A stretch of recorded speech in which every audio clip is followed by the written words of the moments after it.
Winters in New York are brutal. The freezing temperatures, the winds, the early nights, and while you're out and about trudging through the snow, it's hard to keep the bad thoughts from creeping in.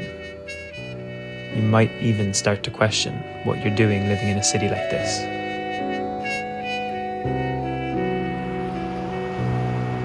But all of those questions quickly subside at the first signs of spring. Before you know it, the skiers are swapped out for sunbathers. A new baseball season begins. And nothing quite tells New Yorkers that spring has finally sprung like the blooming of the cherry blossoms. These Japanese trees bloom for just 2 weeks, reminding us of life's constant change and fleeting beauty. And if you don't make the time to appreciate the trees while they're here, you have to wait until next year. New Yorkers aren't really known for slowing down to make time in their busy schedule and appreciate nature. But maybe they're exactly who need the reminder most. That's why we decided to dedicate a video to the cherry blossoms, how they got to New York, what they symbolize, and where's the best place to see them. I'm Stephen Landy with Third Place, and this is everything you need to know about New York's cherry blossoms.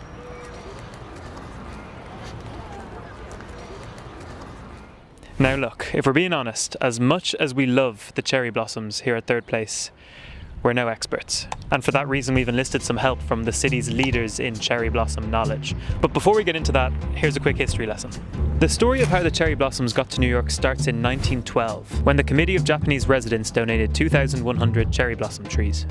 Where in Washington, D.C., they decided to plant all of their cherry blossom trees in one specific place, New York decided to scatter their trees all around the city. Meaning for this video, we'll be jumping around the city a little bit.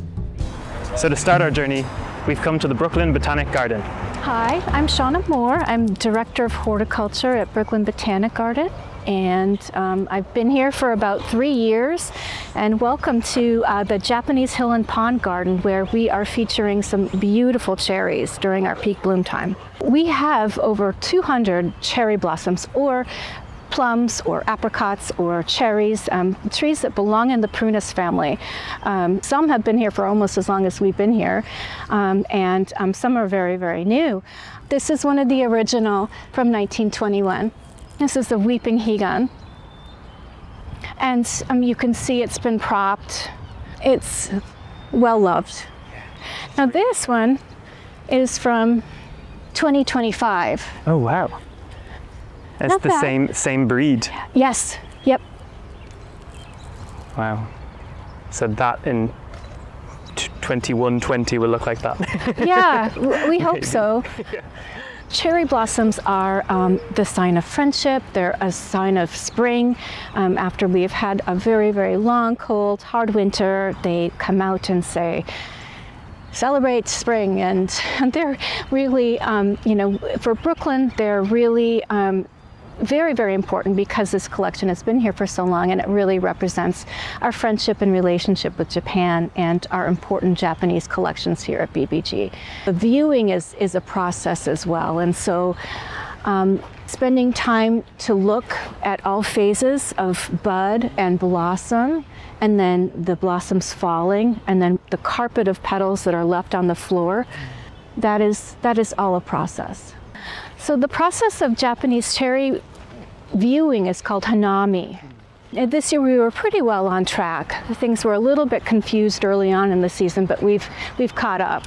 And we're on track to have our big event Hanami Nights, where the Kansans that are on these double rows here, 2 double rows will be in full bloom, and we have beautiful food offerings and music and origami and bonsai also on display, and so it's a wonderful 4-day event that happens when we're at peak bloom. We have a team of gardeners here at BBG, and we have 2 that are dedicated for arboriculture, and they take care of the trees on the campus here at BBG. They are very susceptible to disease, and so we do have to be mindful about care and culture. Let's see if anybody's in there. Yeah, so this is rot. This portion had kind of decayed, and so yeah, pruning some of that diseased branch tissue out of there. They are quite ephemeral, and so they do last between a week, sometimes 10 days. And our collection spans about 6 weeks from start to finish. And so that's another reason the collection is so special. We start in very, very late March, and then we kind of wrap up in the beginning of May. Spring isn't just coming, it's here. Spring's so, here. Yeah, it's hooray. Our next stop required a train ride across the city to what might be the most famous third place in all of New York, Central Park.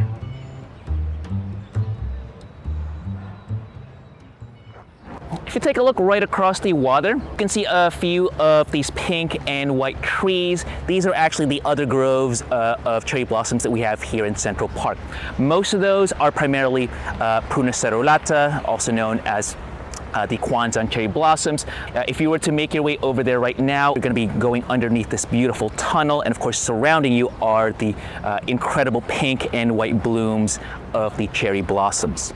My name is Jose, and I work as a tour guide here at Central Park. So usually we can tell when they're about to bloom if we actually take a look at the buds. The smaller looking ones, these are the ones that are about to start blooming in a few short days, whereas the ones that are of course already fully complete in bloom, those are the ones that are very much showy, very, very spectacular. So the trees directly behind us, these are some of the oldest cherry blossom trees here in Central Park, possibly even New York City itself.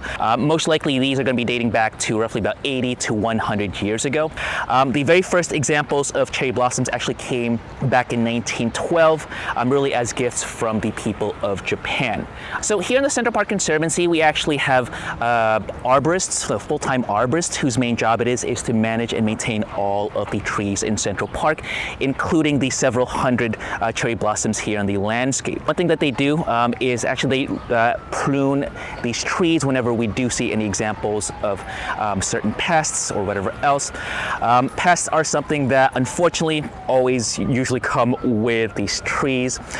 In 1910, for instance, the very first gift of these cherry blossoms were actually sent over to Washington, D.C., but apparently all 3,000 of those cherry blossoms ended up being diseased, so they were carrying nematodes. The USDA had to essentially confiscate those 3,000 cherry blossoms and burn them, to the ground. So it was a very, very sad thing, but eventually Japan was able to redonate another 3,000 to Washington, D.C., plus of course the 2,100 to New York City. Can you talk a little bit about maybe what they represent? Of course.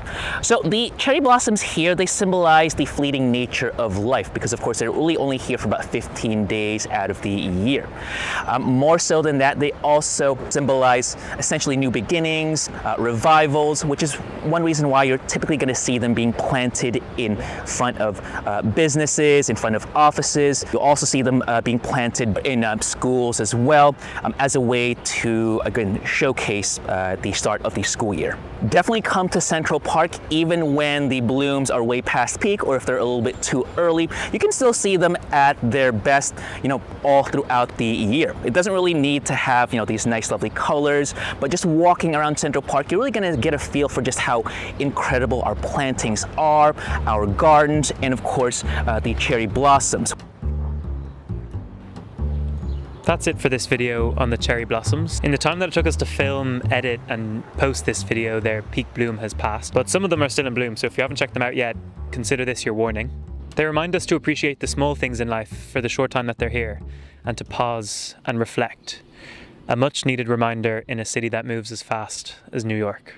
Big thank you to the Central Park Conservancy and Brooklyn Botanic Gardens. Both of them have tours and cool events on, so both of their websites will be linked in the description. Please check them out. Third Place is a creator-led local news platform that tells stories about New York City. So if you enjoyed this video and you think that you might enjoy similar videos, please consider subscribing. Thanks for watching.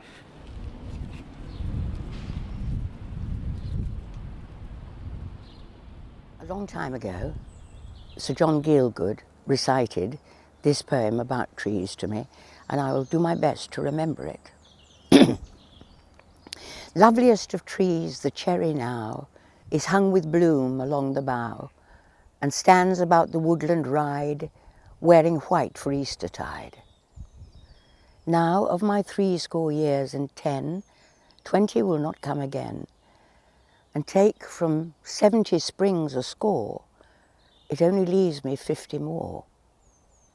And since to look at things in bloom, 50 springs is little room, about the woodland I will go to see the cherry hung with snow.